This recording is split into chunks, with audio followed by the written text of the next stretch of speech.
Bienvenido al canal de Narraciones Budismo. ¿Cómo integrar las etapas graduales del Lamrim en la vida? Por el Dr. Alexander Berzin. Extraído de la plataforma studybuddhism.com. Introducción a la estructura de los 3 niveles graduales de motivación. Lamrim es un término tibetano traducido a menudo como camino gradual a iluminación. Pero no tiene que ver con un camino por el cual caminamos. Camino aquí en realidad se refiere a un estado mental que actúa como un camino que nos lleva a algún lugar, en este caso hasta la iluminación. Me gusta llamarlo estado mental, que es el camino, y es lo que necesitamos desarrollar en cierto orden gradual con el fin de lograr la iluminación. Tradicionalmente el Lamrim se divide en 3 niveles principales, los cuales se dividen a su vez en muchas otras subdivisiones.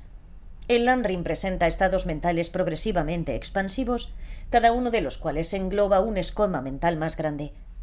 Cada nivel está representado por un tipo diferente de persona y cada una de estas personas tiene una cierta motivación en la vida.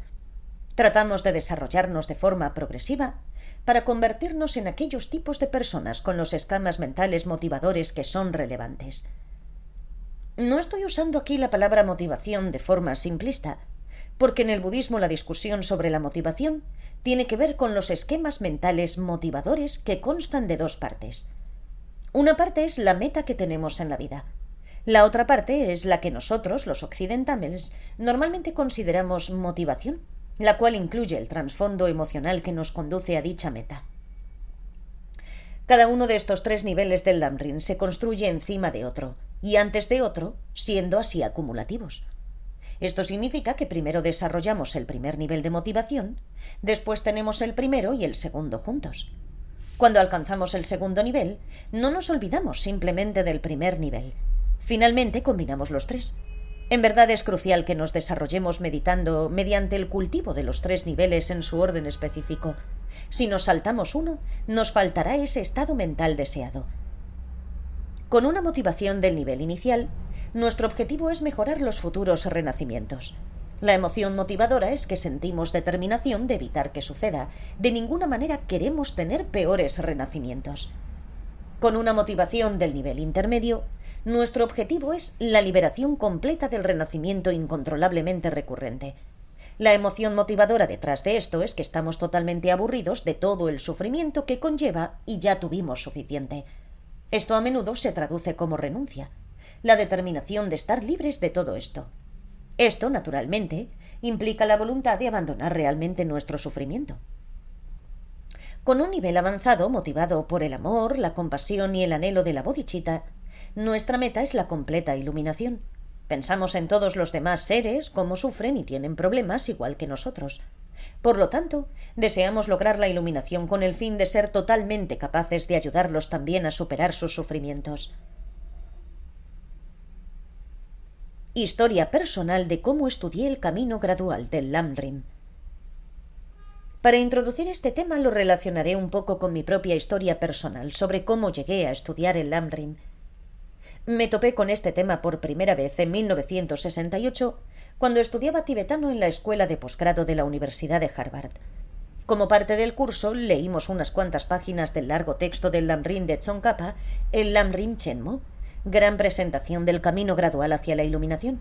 Pero en aquel entonces no tenía idea de la envergadura total del material que ese texto cubre. Esto fue antes de que alguno de los textos sobre el camino gradual fuera traducido al inglés, incluso antes de que Ornamento de Joya de la Liberación de Gampopa fuera traducido. Por aquel entonces todavía era un tema bastante desconocido. En el año siguiente cumplí 24 años, y gracias a una beca Fulbright me fui a India a investigar para mi tesis de doctorado, la cual inicialmente había planeado escribir sobre un tema muy avanzado de Tantra. Aunque esto fue recomendado por mi profesor, pronto descubrí que intentarlo era una cosa absurda y los maestros tibetanos en la India me sugirieron que en lugar de eso, mejor estudiara el Lamrim. Decidí estudiar el Lamrim y lo estudié durante 18 meses, escribiendo mi tesis doctoral acerca de su tradición oral, ya que ni siquiera sabía que existían tantos textos escritos. Todo esto me lo explicó de forma oral Geshe Ngawang Darje, y por eso la llamé tradición oral del Lamrim. Ese fue un tiempo realmente muy emocionante en la India, antes de que llegara la oleada de hippies. Carlos Castañeda escribía sus libros y con esa misma sensibilidad, unos cuantos occidentales que vivíamos en la India con los tibetanos nos sentíamos en una aventura similar. Como Castañeda, estábamos descubriendo unas enseñanzas secretas, especiales y mágicas. Realmente fue toda una aventura. Estudié el Lamrim de una forma muy tradicional, lo que significa que se me presentaba un tema o punto dentro del Lamrim sin tener idea de lo que iba a venir después. Tenía que enfocarme en cada punto individualmente tal como venía y digerirlo antes de obtener el siguiente fragmento. Se me dijo que cada tema era para estudiarse una y otra vez, y que cada vez que se regresaba al principio, se podía empezar a encajar lo aprendido en etapas posteriores. Cuanto más capaces somos de ensamblar toda la imagen, más claro y fácil resulta desarrollar realmente los estados mentales que se analizan. Integrar las enseñanzas en un entramado y en nuestra vida. Con base en eso, empecé a desarrollar la idea de explicar las enseñanzas en términos de entramados, porque el Lamrim entero es un entramado en el sentido de que cada punto conecta con cualquier otro punto de las enseñanzas. El entramado que crea es de hecho extremadamente complejo, y cuantas más conexiones descubramos y hagamos, más profunda se volverá nuestra comprensión. Este tipo de entramado pertenece no solamente al Lamrim, sino a todo en las enseñanzas del Buda, el Dharma. El concepto de integración es otro aspecto que nos ayuda a entender este punto. Todas las enseñanzas y puntos se integran, pero necesitamos integrarlas nosotros mismos.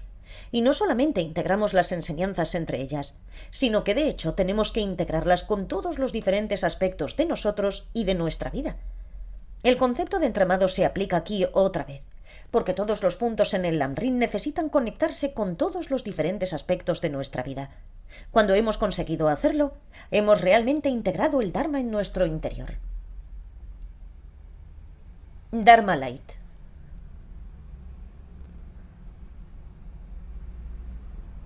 La necesidad de integrar el Dharma en nuestra vida es especialmente relevante en términos de los 3 niveles de motivación. Antes de que tengamos alguno de los 3 niveles de motivación, nuestro enfoque inicial podría ser lo que yo llamo Dharma Light, el cual contrasta con el Dharma auténtico. Es exactamente como la Coca-Cola auténtica y la Coca-Cola Light, porque el Dharma Light es una versión de las enseñanzas del Dharma que se entiende solo dentro del alcance de mejorar esta vida. Únicamente tratamos de mejorar un poco nuestra vida actual mediante el uso del Dharma. El Dharma auténtico es la práctica del Dharma dentro del contexto de los 3 niveles tradicionales. Aprender y practicar el Dharma Light se parece un poco a usar el budismo como una forma de terapia, y de hecho las enseñanzas del Dharma pueden ser de mucha ayuda en este sentido. El Dharma Light no tiene absolutamente nada de malo mientras no lo confundamos con el Dharma auténtico, porque no abarca todo aquello de lo que el Dharma habla. Si somos honestos con nosotros mismos, la mayoría de nosotros probablemente estamos principalmente enfocados en el Dharma Light. Ciertamente, en mi juventud esa era mi bebida. Versión Dharma Light del Lamrim. Confiar en un maestro espiritual. Así que, ¿cuál es la versión Dharma Light del Lamrim? Si observamos las enseñanzas, se dice que primero, la raíz del camino es confiar en un maestro espiritual. En mi juventud fui lo suficientemente afortunado como para tener un amigo espiritual que había recibido una forma tradicional en el Tíbet antes de 1959 y que después continuó su formación en el exilio. Este señor era Geshe Ngawang Darje. Sin embargo, pasaron muchos años antes de que comprendiera el significado de la palabra raíz. Siempre había confundido su significado con el principio, especialmente porque aquí es donde empezamos en Lamrim. Pero no es la imagen de raíz como en la raíz de una planta, porque una planta no crece de una raíz, crece de una semilla. La raíz es aquello de lo que una planta extrae los nutrientes y de la que puede crecer. Le proporciona estabilidad a la planta al afianzarla. De forma similar, el confiar adecuadamente en un maestro espiritual nos asienta para no caer en viajes raros y fantasiosos sobre el Dharma. Los maestros también nos ayudan a tener un crecimiento recto para que no nos desviemos de las verdaderas enseñanzas, muy parecido a cómo la raíz ancla una planta para que el viento no se la lleve. Es del maestro espiritual de quien obtenemos la inspiración que nos proporciona la energía para ser capaces de crecer en el camino. Y por supuesto, es de quien realmente recibimos las enseñanzas y explicaciones. Por supuesto que podemos aprender acerca del budismo en los libros, pero esos libros son escritos por maestros, solo algunos de los cuales son budistas y menos aún son maestros realizados. Cuando estudiaba en Harvard, el acercamiento al budismo tibetano fue como si se tratara de un tema muerto, como la religión del antiguo Egipto. Pero cuando fui a la India, conocí a grandes lamas tibetanos y empecé a estudiar con mi maestro, y me di cuenta de que el Dharma es algo verdadero, que el budismo sigue vivo y que tenemos increíbles ejemplos vivos de las enseñanzas. Aún así, la inspiración que recibí de mi maestro estaba al nivel del Dharma Light, y eso me dio la base para tratar de practicar el Dharma para mejorar esta vida. Nivel inicial. El nivel inicial de las enseñanzas del Lamrim hablan primero sobre apreciar la preciosa vida humana que tenemos, con el consejo de observarnos. Por lo tanto, me examiné a mí mismo y me di cuenta de que era bastante afortunado por haber tenido y todavía tener tantas oportunidades para estudiar con grandes maestros. La atención entonces se vuelve hacia la muerte y la impermanencia, para que nos demos cuenta de que las oportunidades que tenemos no duran eternamente. Ciertamente podía sentirme identificado con esa enseñanza en ese momento, y deseaba profundamente usar mis habilidades. Era joven y tenía la fuerza, la inteligencia y todo eso con lo cual crecer. Podía sentirme identificado fácilmente. Después las enseñanzas hablan sobre los estados inferiores de renacimiento, como los reinos infernales que podríamos tener en las vidas futuras. Aquí me aproximé al tema como un antropólogo estudiando folclore. Es interesante que crean en esto. Y pasé de página para seguir con algo que me resultara más relevante. Después de esto tenemos las enseñanzas sobre el refugio, y con el tiempo me di cuenta de que el refugio no es una experiencia pasiva. En el budismo no existe la mentalidad de «oh, sálvame, sálvame». En cambio, tenemos que darle una dirección segura a nuestra vida. Sabía que seguimos al Buda, el Dharma y la Sangha, y aunque tenía una larga lista de sus cualidades, en verdad no sabía qué significaban todas. Sabía que era algo más que llevar un cordel rojo alrededor de mi cuello, pero no entendía las ramificaciones profundas. Aún así, tomé refugio en esa dirección. Luego el Lamrim presenta las enseñanzas sobre el karma, lo cual es básicamente sobre el hecho de evitar un comportamiento destructivo.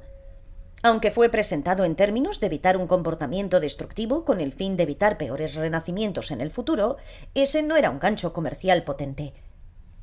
Aún así, simplemente tenía sentido ser una buena persona, no lastimar a los demás, no actuar destructivamente y no actuar por ira, codicia, etc. Todo eso estaba bien y podía aceptarlo todo, porque también podía ver cómo me haría más feliz en esta vida. Era una versión perfecta del Dharma Light del nivel inicial, y realmente pensaba que eso era exactamente de lo que hablaban las enseñanzas. Nivel intermedio. Las enseñanzas del nivel intermedio empiezan con la descripción de los sufrimientos de los mejores estados de renacimiento, así como los sufrimientos generales del samsara. De nuevo, la parte sobre los reinos de los dioses parecía otra lección sobre antropología. Sin embargo, las descripciones de los sufrimientos del samsara eran mucho más relevantes para mí en esa época. Detallaba cómo estamos siempre frustrados y cómo nunca podemos en realidad lograr lo que queremos. Fue maravilloso y profundo pensar en ello. A continuación, el nivel intermedio ofrece un análisis de todos los factores mentales y emociones perturbadoras y explica cómo estas emociones causan nuestros problemas. Realmente me pareció la parte más interesante de la discusión del Lamrim, cómo surgen varios problemas y dificultades emocionales, sus causas, los factores mentales involucrados y cómo en verdad desarrollamos problemas. Esto era magnífico y mucho mejor que cualquier curso de psicología que había tomado. Realmente no entendía que, de hecho, se refería a que eso es lo que conduce al renacimiento incontrolablemente recurrente, pero lo entendía a un nivel del Dharma Light, al considerar que así era como surgían en mi propia vida varios problemas psicológicos. Fue muy útil. Después, en la representación del Lamrim, vienen los 12 eslabones de surgimiento dependiente, lo cual es muy complicado. Detalla de manera muy específica cómo funciona el renacimiento, pero no terminaba de comprenderlo, y traté de entenderlo más en términos en esta vida. Pero por aquel era complicado para mí tomar en serio las vidas futuras y el renacimiento. Simplemente no es parte de nuestra tradición cultural, y ciertamente no crecí con ello. Sin embargo, tenía la mente abierta y no rechacé la idea. Más o menos le di el beneficio de la duda. Si lo que seguía de ello tenía sentido y era útil, entonces quizás el renacimiento era posible y en verdad existía, pero honestamente no lo sabía. Después de esto sigue la renuncia, y la entendí como algo más que el nivel simplista de abandonarlo todo e irse a vivir a una cueva. La renuncia es la determinación de estar libres del samsara y el sufrimiento. Definitivamente estaba dispuesto a abandonar el sufrimiento y los problemas que tenía por aquel entonces, porque, como cualquier persona joven, yo también tenía algunos problemas emocionales. Quería ciertamente liberarme de las causas de mis problemas, pero probablemente lo entendía a un nivel bastante superficial, como pensar cuán maravilloso sería si nunca más volviera a enfadarme o a ser codicioso. ¿Significaba eso que cuando tuviera mi comida favorita en la mesa, estaría dispuesto a abandonar mi deseo codicioso de comer tanto como fuera posible? Bueno, ese es otro tema. Después de la renuncia, el tema siguiente profundiza en los 3 entrenamientos superiores como la forma de liberarse del samsara, lo cual tiene que ver con el entrenamiento en la disciplina ética, la concentración y la sabiduría o el darse cuenta que discrimina superiores. Lo último es la sabiduría para discriminar la realidad de la fantasía y poder relacionarme con ellos sin dificultad. Esto básicamente describe el nivel intermedio tal como yo lo entendía, a un nivel de Dharma Light, de querer deshacerme de mis problemas emocionales. El budismo explicaba perfectamente cómo surgieron esos problemas y me dio buenas directrices en torno a cómo superarlos. Nivel avanzado. Con el nivel avanzado, primero entendí cómo todos necesitamos tener ecuanimidad hacia todo el mundo, lo cual encaja muy bien con los movimientos actuales de los derechos civiles y la liberación de la mujer. Todos son iguales, así que la ecuanimidad me parecía bien, pero extender esa igualdad a los mosquitos y las cucarachas parecía un asunto totalmente diferente. De hecho, me gusta llamar a la India la tierra de los insectos, y siempre bromeaba sobre anuncios de viaje a India que dijeran: si te gustan los insectos, te encantará la India. Como gran fan que soy de la ciencia ficción, especialmente de Star Trek, veía a esos insectos como extraterrestres de otro mundo. Si me encontrara con extraterrestres y tuviera 6 piernas y alas o lo que fuera, qué terrible sería querer aplastarlos. De esta forma traté de hacer un poco las paces con los insectos, siempre y cuando no estuvieran en mi habitación. Si entraban en mi habitación los llamaba formas de vida no aceptables, y tenían que marcharse. Por aquel entonces me volví muy hábil para sacarlos, capturándolos con una taza y una hoja de papel. Incluso aprendí de mis amigos tibetanos cómo atrapar una mosca al vuelo, lo cual ellos solían hacer por diversión. Atrapaban una mosca, la sacudían y la dejaban ir, y se partían de risa mientras la mosca mareada volaba de una manera muy confusa. Yo no era tan avanzado, simplemente sacaba a la mosca. Después de la introducción a la ecuanimidad, el Lamrim nos lleva a pensar que todo el mundo ha sido nuestra madre. Esto podría ser muy raro, pero yo tenía una relación muy buena con mi madre, así que no fue algo demasiado complicado. Continué a través de las diferentes etapas que hablaban acerca del amor, la compasión y el deseo de que todos sean felices y no infelices. El amor era el tema de la época hippie, así que eso estaba bien. La idea de asumir la responsabilidad de ayudar a los demás también me pareció bien. Aprendí que la mejor manera de asumir la responsabilidad de ayudar a los demás era convertirse en un Buda, pero realmente no sabía qué significaba eso. Había una lista de cualidades que representaban lo mejor, así que la idea era aspirar a lo mejor. Sí, convertirse en un Buda seguramente ayudaría más a la gente que marchar por los derechos civiles. Eso no significa menospreciar esas marchas ni decir que son inútiles, pero aquí tenemos una visión mucho más amplia de cómo podemos ayudar. En aquel entonces probablemente mezclaba un poco las imágenes de un Buda y Superman. Después tenemos las enseñanzas sobre las 6 perfecciones, las cuales ahora llamo actitudes de largo alcance como la vía para convertirse en un Buda. Todo esto tenía mucho sentido. Sé generoso, actúa éticamente, sé paciente, sé perseverante. ¿Quién podría criticar todo esto? Era perfecto. Las enseñanzas sobre la concentración se introducían de manera muy detallada, tan detallada que fue maravilloso. Esto me llevó a las enseñanzas sobre la vacuidad, vacío, lo cual por supuesto era muy difícil de entender, pero era igualmente fascinante y algo que quería explorar a más profundidad. Vi que cuanto más profundamente exploraba el vacío, más podía deshacerme de mis fantasías acerca de cómo todos existimos. Me encantaban los votos del Bodhisattva porque señalaban claramente todas las cosas que era necesario evitar para no tener dificultades al relacionarse con los demás. Pensé que era maravilloso porque de hecho tenía verdaderas dificultades para relacionarme con los demás, así que era como un perfecto manual sobre qué evitar. Entendía la bodhicitta como el anhelo de convertirse en un Buda para ayudar a todo el mundo, pero en aquel entonces no era nada más profundo que eso, y parecía bastante sencillo. Sobre esta base y con este tipo de entendimiento, mientras recorría el nivel avanzado del Lamrim, iba a tratar de ayudar a todo el mundo. Amaría a todo el mundo porque todos somos iguales y trataría de convertirme en lo mejor que podía llegar a ser, un Buda. Después de esto tuve una pequeña introducción al Tantra, que decía que podía llegar a conseguirlo en esta misma vida. Sentí que eso confirmaba que en verdad no necesitaba pensar demasiado en vidas futuras y cosas así, porque todo está en esta vida. Este es el Dharma Light perfecto, y pienso que así es como muchos de nosotros terminamos después de estudiar inicialmente el Lamrim. A menudo pensamos que estudiar algo con mucha profundidad significa aprender la lista de estas 8 cosas y estas otras 10 cosas, y pensamos que si las aprendemos habremos realmente profundizado nuestro entendimiento. Es bueno aprender todos estos detalles, pero todavía estaremos en el nivel del Dharma Light. Las 4 realidades de los nobles. Estuve en la India 2 años estudiando el Dharma y después regresé a Norteamérica solo para entregar mi tesis doctoral. Entonces volví a la India, el cual fue mi hogar durante 27 años más. Estudié más y empecé a unirlo todo en mi meditación, como mis maestros me habían aconsejado. Siempre enfatizaban que la forma en que el Buda enseñó era realmente la mejor para comunicar el Dharma. ¿Y cómo enseñó?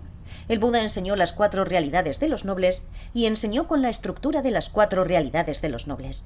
Es mejor no ser tan arrogantes como para pensar que podemos hacerlo mejor que el Buda, así que traté de seguir el consejo y junté el Lamrim con las 4 realidades de los nobles. Seguramente ya conocen las 4 realidades de los nobles, pero muy brevemente, son realidades que son vistas como verdaderas por los aryas o los nobles, quienes tienen una cognición no conceptual de la vacuidad. Son hechos verdaderos. Sin embargo, aquellos que no han visto la realidad de forma no conceptual podrían no considerarlos como verdaderos. La primera realidad de los nobles es que hay sufrimiento. El Buda señaló diferentes niveles de problemas que todos enfrentamos en la vida, y estos verdaderamente son sufrimientos. La gente común, sin embargo, a menudo no considera que algunos de estos niveles sean un problema. Por ejemplo, nuestra felicidad ordinaria. Pero si revisamos con mayor profundidad, verdaderamente son formas de sufrimiento porque cuando se trata de la felicidad ordinaria, nunca tenemos suficiente, nunca nos satisface y nunca dura. En segundo lugar, el Buda señaló que la causa de nuestro sufrimiento es nuestro no darnos cuenta y la confusión acerca de la realidad, y dijo que estas cosas son verdaderamente las causas. Es posible que no hagamos esta conexión de forma ordinaria.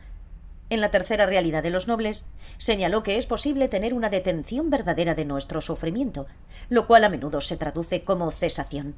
Básicamente, el sufrimiento puede detenerse para siempre. Quizás no pensemos que es posible que haya una cesación verdadera de nuestro sufrimiento, pero realmente es verdadero.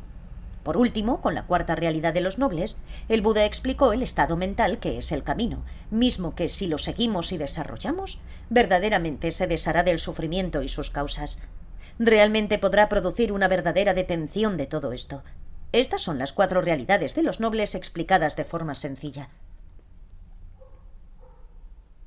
Los 3 niveles del Lamrim auténtico en términos de las 4 realidades de los nobles. Nivel inicial. Puede ser bastante útil examinar los 3 niveles del Lamrim auténtico en términos de las 4 realidades de los nobles. Entonces, el sufrimiento verdadero sería el sufrimiento de los peores estados de renacimiento. Hay 3 tipos de sufrimiento verdadero. El primero es el sufrimiento del sufrimiento, el cual es la infelicidad general. Esta infelicidad puede acompañar cualquier cognición sensorial, tal como ver, escuchar o sentir dolor, o también pueden acompañar un estado mental. En el contexto del nivel inicial del Lamrim, sin embargo, este enorme y abarcador sufrimiento del sufrimiento se ejemplifica con el sufrimiento de los estados inferiores.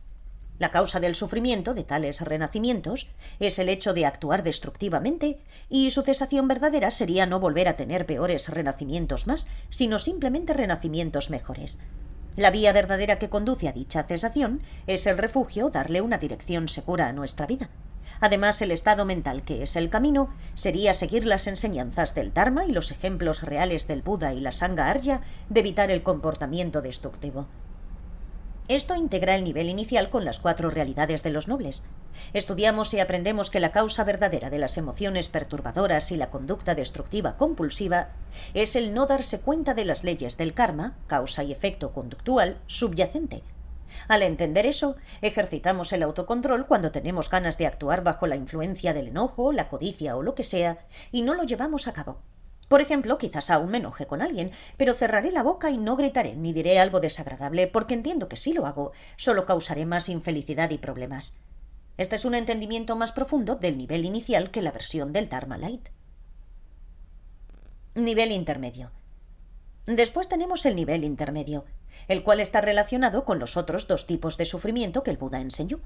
El sufrimiento del cambio tiene que ver con nuestro tipo ordinario de felicidad, que al igual que la infelicidad también acompaña tanto a una percepción sensorial como a un estado mental. Es un problema porque nunca dura y nunca satisface totalmente. Esa felicidad ordinaria se transforma en infelicidad y nunca sabemos cuándo va a suceder. Un ejemplo sencillo es cuando comemos nuestra comida favorita. Si esto fuera una felicidad verdadera, cuanto más comiéramos, más felices seríamos. Pero obviamente, una vez que hemos llegado a cierto punto, cuanto más comemos, más nos enfermamos y nos sentimos infelices. Más importante es el tercer tipo de sufrimiento verdadero, que se presenta en el nivel intermedio, al cual llamamos sufrimiento que afecta, que todo lo impregna. Es una expresión un tanto extraña en español, pero se refiere a cada momento de nuestra existencia que afecta todo lo que experimentamos y que de hecho produce los dos primeros tipos de sufrimiento. Este sufrimiento que afecta, que todo lo impregna, en realidad apunta a los factores agregados incontrolablemente recurrentes de nuestra experiencia, nuestros 5 agregados en cada momento de nuestra experiencia. En pocas palabras, habla de nuestro cuerpo y nuestra mente y de todos los diferentes factores mentales en constante cambio y demás aspectos que construyen cada momento de nuestra existencia. Su continuidad transcurre de un momento a otro, no solamente en esta vida, sino también a lo largo de todas las vidas. Provienen de nuestras emociones perturbadoras y del karma producido al actuar en función de ellas. Nuestra mente sigue conteniendo más emociones perturbadoras y karma, las cuales perpetúan incluso más momentos de nuestros llamados agregados contaminados. Estos factores agregados, nuestro cuerpo y nuestra mente, forman la base y el contexto en el que experimentamos los dos primeros tipos de sufrimiento, la infelicidad y la felicidad ordinaria. Lo que sentimos en cada momento sufre altibajos todo el tiempo. Fluctúa constantemente entre la felicidad y la infelicidad. Esto es recurrente y obviamente nunca tenemos la certeza de si vamos a ser felices o infelices en el momento siguiente. Este es el verdadero sufrimiento en el nivel intermedio. Como ya hemos visto, la causa de este sufrimiento son las emociones perturbadoras y el karma que se produce por ellas. Y a un nivel más profundo, la verdadera causa es nuestro no darnos cuenta de cómo existimos, cómo existen los demás y cómo todas las cosas existen. Esto a menudo se traduce como ignorancia, pero no me gusta este término porque implica que en cierto sentido somos tontos. Hay dos interpretaciones de lo que significa la palabra. No nos damos cuenta, ya sea en el sentido de que simplemente no sabemos cómo existimos, o en el sentido de que lo que entendemos lo hacemos de forma contraria. Pero ciertamente no significa que seamos tontos. En la causa verdadera de nuestro renacimiento incontrolablemente recurrente, nuestro samsara. Esto es precisamente lo que significa samsara. Su cesación verdadera sería la liberación, y el camino verdadero que lleva a ello serían los 3 entrenamientos superiores: la disciplina ética superior, la concentración superior y el darse cuenta que discrimina superior. Este es el nivel intermedio presentado de acuerdo con la estructura de las 4 realidades de los nobles. Nivel avanzado. En el nivel avanzado, el sufrimiento verdadero se refiere al renacimiento incontrolablemente recurrente no solo de uno mismo, sino de todo el mundo. Los 3 tipos de sufrimiento suceden a todo el mundo. Tendríamos que incluir aquí también nuestra incapacidad para ayudarlos a superar ese sufrimiento. Por supuesto, las causas verdaderas del sufrimiento de todos los demás son las mismas que nuestras propias causas verdaderas, tal y como se han explicado en el nivel intermedio. Cuando pensamos en nuestra incapacidad para ayudar a los demás, a un nivel podemos identificar que la causa verdadera de esa incapacidad es nuestro interés egocéntrico por nosotros mismos. Si lo analizamos con más profundidad, podríamos haber incluido ese egocentrismo en el nivel intermedio en términos de una emoción perturbadora. Tengo que decir que es bastante difícil comprender ¿cómo podríamos aún tener un interés egocéntrico exclusivo por nosotros mismos si nos hemos liberado totalmente de nuestras emociones perturbadoras? Si nos hemos liberado del apego hacia nosotros mismos y de la ingenuidad acerca de los demás, ¿cómo podríamos seguir siendo egocéntricos? Incluso si decimos, estoy interesado únicamente en mí porque no creo que pueda ayudar de verdad a los demás o convertirme en un Buda, podríamos decir que es un tipo de ingenuidad. Si pensamos así, si solo nos interesa nuestra propia liberación, podríamos aducir que esta es una forma de ingenuidad sobre la naturaleza búdica. En cualquier caso, podemos situar el interés egocéntrico como la causa verdadera y en este punto tenemos que incluir el hecho de que nuestra mente hace que las cosas aparezcan de formas imposibles. Nuestra mente hace que las cosas aparezcan como si estuvieran verdaderamente establecidas, verdaderamente existentes como autoestablecidas desde su propio lado, independientes de todo lo demás. Esto podría parecer terminología técnica, así que en palabras sencillas, nuestra mente hace que las cosas aparezcan como si existieran por sí mismas, encapsuladas en plástico. Debido a esto, no podemos ver la interconexión de todo, particularmente en términos de causa y efecto. Por lo tanto, no podemos ver las causas de por qué alguien es de la forma que es ahora y por qué tiene los problemas que tiene ahora. No podemos prever todos los efectos que pueden surgir de enseñarle a una persona. Todo esto es debido a que cuando vemos a una persona, lo que nos aparece es solo la persona delante de nuestros ojos y pensamos que eso es todo. Pensamos que existe por sí misma, independientemente de todas sus relaciones, sus causas y condiciones. Y esta es la causa de nuestra incapacidad para ayudar a todas las personas. La cesación verdadera de esto sería el estado omnisciente de un Buda, porque un Buda es capaz de ver la interconexión de todas las cosas y, por lo tanto, conoce cuáles son los verdaderos problemas de cada persona, qué factores han llevado a ello y cuál sería la mejor forma de ayudar. El camino verdadero que lleva a dicha cesación es el entendimiento de la vacuidad, sostenido por la fuerza tanto de la renuncia como de la bodhicitta. Las necesitamos ambas. Por supuesto, para desarrollar la bodhicitta necesitamos desarrollar ecuanimidad, amor, compasión y las 6 actitudes de largo alcance en las 6 perfecciones, todo lo cual se encuentra en el nivel avanzado. Convencernos de que la iluminación es posible. Podríamos pensar, muy inteligente. Ahora he combinado las 4 realidades de los nobles con los 3 niveles de motivación. ¿Pero hemos superado en realidad el Dharma Light? Como principiantes probablemente no, por lo menos no a un nivel emocional. Hemos visto cómo el Dharma Light puede funcionar en esta vida, pero para ser capaces de integrar los 3 niveles de esquemas mentales de motivación en nuestra vida para que practiquemos de verdad el Dharma auténtico, necesitamos regresar a nuestra definición de motivación. Dijimos que hay 2 aspectos de la motivación. Hay un objetivo, la meta que queremos alcanzar, y junto a esto está la emoción que nos lleva a alcanzar esa meta. Para aspirar a una meta es imperativo que, si se quieren hacer las cosas de forma sincera, no solo tengamos una idea clara de lo que de verdad es y significa la meta, sino que además necesitamos estar firmemente convencidos de que es posible lograr esa meta. No deberíamos pensar que el Buda la pudo lograr, pero nosotros no podemos. Necesitamos estar convencidos de que no solo se pudo lograr en el pasado, sino que nosotros también podemos lograrla ahora. Cuando estamos verdaderamente convencidos de que es posible alcanzar esta meta, entonces podemos aspirar sinceramente a ella. De otro modo, el proceso se vuelve como un juego o castillos en el aire y no es muy estable. Nagarjuna señaló esto en su comentario sobre la bodhicitta, Bodhicitta Vivarana, donde afirma que aquellos con una inteligencia aguda desarrollarán primero una bodhicitta más profunda, el entendimiento de la vacuidad. Después desarrollarán la bodhicitta relativa, en la cual aspiran a la iluminación para el beneficio de los demás. Esto es así porque cuando desarrollemos un entendimiento de la vacuidad, estaremos convencidos de que la liberación y la iluminación son posibles. En función de esto, podemos desarrollar la bodhicitta relativa, el deseo de lograr esa liberación e iluminación para beneficiar a los demás. Este enfoque se aplica a aquellas personas con las capacidades más agudas. Para aquellos que cuentan con una capacidad más ordinaria, el orden se invierte, y primero tenemos que desarrollar la bodhicitta relativa, el deseo de lograr la iluminación para el beneficio de los demás. Después, gradualmente, desarrollaremos la bodhicitta más profunda, un entendimiento de la vacuidad como forma de conseguir la liberación o la iluminación. Pero la convicción en el hecho de que la meta es alcanzable es muchísimo más poderosa que la mera presunción de que es posible lograrla porque otros lo han hecho. Sin embargo, el comentario sobre la bodhicitta de Nagarjuna es expuesto desde el punto de vista de aquellos con una inteligencia más aguda. Por eso empieza primero con la vacuidad. 3 hechos de los que necesitamos tener convicción.